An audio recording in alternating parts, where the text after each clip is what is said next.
আমি এক পাহাড়ের উপরে উঠা ভিডিও বানাইতেছি।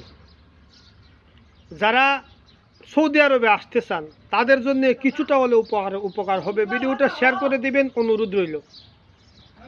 আপনার যদিও উপকার না হয়, আপনার একজন বন্ধুর উপকার হতে পারে, আপনার একজন চাচাতো ভাইয়ের উপকার হতে পারে আপনার শেয়ারের কারণে, যদি তার সামনে ভিডিওটা যায়। এখন যারা সৌদি আরবে আসবেন, খুব বিপদ। সৌদি আরবে এখন খুব মুসিবত চলতেছে। চিরুনি অভিযান চালাইছে, বাঙালি সৌদি আরবে রাখবে না, এরকম একটা অবস্থা।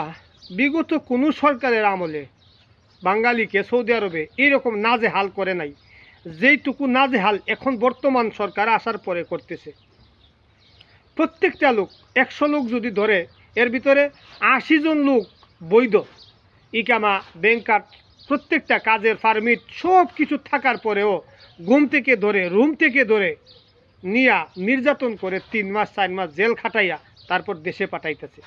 এর একমাত্র কারণ হইল আমাদের বাংলাদেশের সরকার দুর্বল। আগে ছিল মহিলা, এখন হয়েছে আফ মহিলা।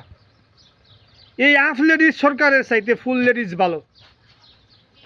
বিশ্বের আর কোনো দেশের প্রবাসীকে এই রকম হেনস্থা নাজেহাল করে না সৌদি আরব, দুবাই, কাতার, বাহরাইন, কুয়েত, যেখানেই দেখেন আপনি, একমাত্র বাঙালিদেরকেই এত হেনস্থার শিকার, এত লাঞ্ছনার শিকার হতে হয় একমাত্র আমাদের সরকার ভালো না হওয়ার কারণে, সরকার পদক্ষেপ না নেওয়ার কারণে।